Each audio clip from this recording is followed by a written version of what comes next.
Pangalawa po, nakita ko po yung listahan ng invited resource persons. Hindi po ba man natin inimbitahan si Mayor Benji Magalong?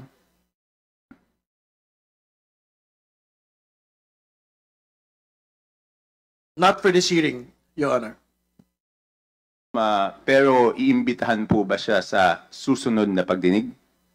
At the future hearing. Hindi, sa next hearing? We have to discuss it first.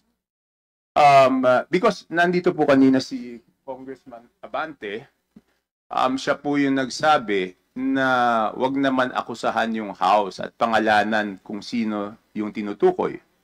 At pumayag naman po si Mayor Magalong na tukuyin pag siya ay inimbitahan ng House kung sino yung tinutukoy niya na pinakamalaki ang nakukuha na 20%.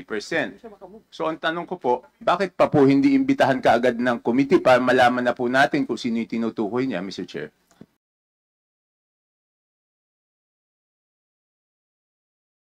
Yes. Very quick. Mr. Chair, may this representation, no, if SYMS, as mentioned by Secretary Bonoan, as the Ghost Project in Bulacan, are they around? Their SYMS? Their SIMS is absent. SIMS is absent. All right. That's all, Mr. Presiding Officer. Thank you. Congressman Chanco, you have the floor. Okay, Mr. Chairman, kanina po pinag-uusapan yung insertion, tinanong po kung ano yung mga natanggal sa 2025 budget at kung ano yung mga naipasok, no? Kaya po pabor sana ako doon sa motion ni Congressman Erice na imbitahan talaga ang dating former chairman ng Committee on Appropriations, si Congressman Saldico, dahil kahit doon sa small committee, wala pong naibigay na report, no? And for the record, under Congressman Saldico as proponent, ang insertion sa BICAM is 13,803,693,000, no? Under Ako Bicol, it's 2,295,000,000. And under BHW party list, it's 2,064,000,000 pesos. So ang point ko lang po dito, Mr. Chairman, is mas malaki pa po ito sa mga, even yung 2 billion, mas malaki po ito sa NEP ng ibang mga lugar. So bakit kailangan dumaan sa party list ang mga proyekto para sa distrito? Bakit hindi po binababa sa distrito directly? At ang makakasagot lang po niyan ay si Congressman Saldico. Okay, next. Anyway, pangalawa po, nakita ko po yung listahan ng invited resource persons. Hindi po ba man natin inimbitahan si Mayor Benji Magalong?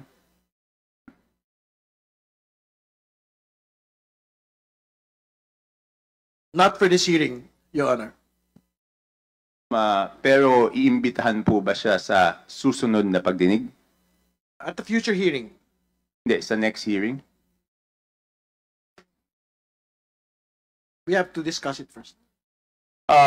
Because nandito po kanina si Congressman Abante, siya po yung nagsabi na wag naman akusahan yung House at pangalanan kung sino yung tinutukoy. At pumayag naman po si Mayor Magalong na tukuyin pag siya ay inimbitahan ng House kung sino yung tinutukoy niya na pinakamalaki ang nakukuha na 20%. So ang tanong ko po, bakit pa po hindi imbitahan kaagad ng committee para malaman na po natin kung sino yung tinutukoy niya, Mr. Chair? I think we have a commitment that we will invite him.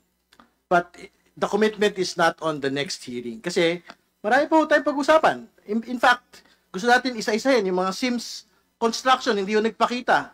St. Timothy, hindi yung nagpakita. Ito yung alam ng mga tao na gustong malaman yung katotohanan. Eh. So, ibig sabihin, we are united with Mayor Magalong on his commitment against corruption, for him to name the 67 lawmakers, no question. But he will be required in this committee to do it under oath. State 67 lawmakers who are contractors first.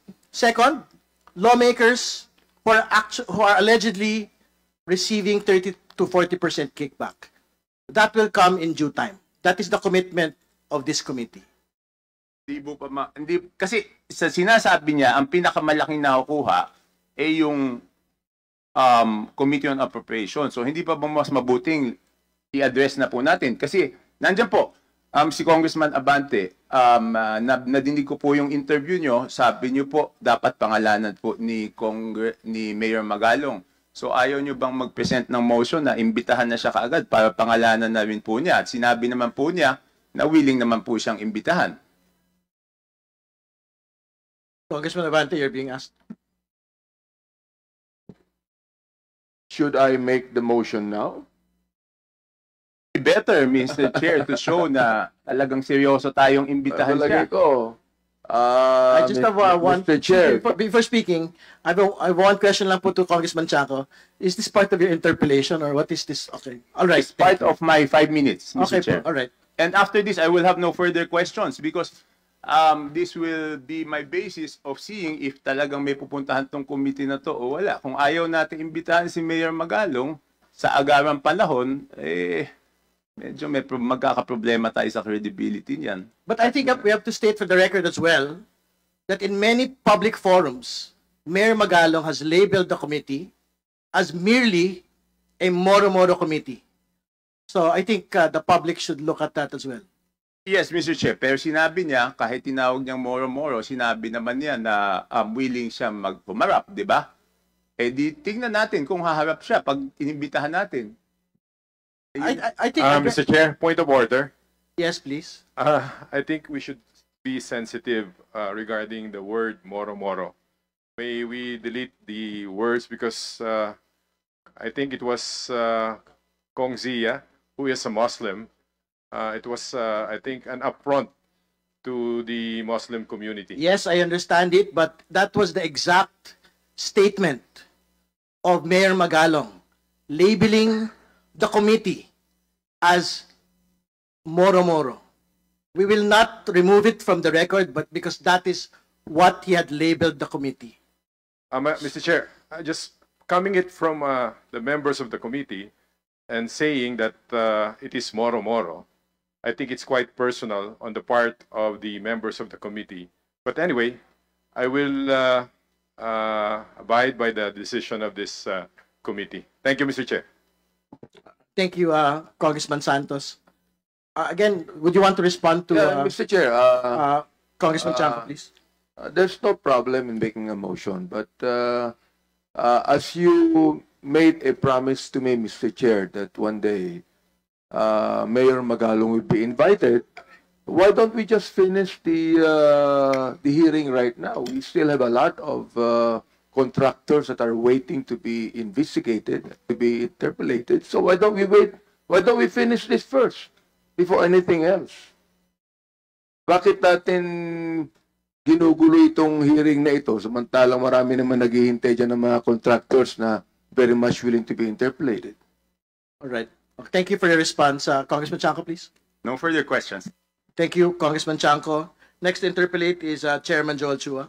You may proceed. Thank you, Mr. Chair. My question will be, I would like to address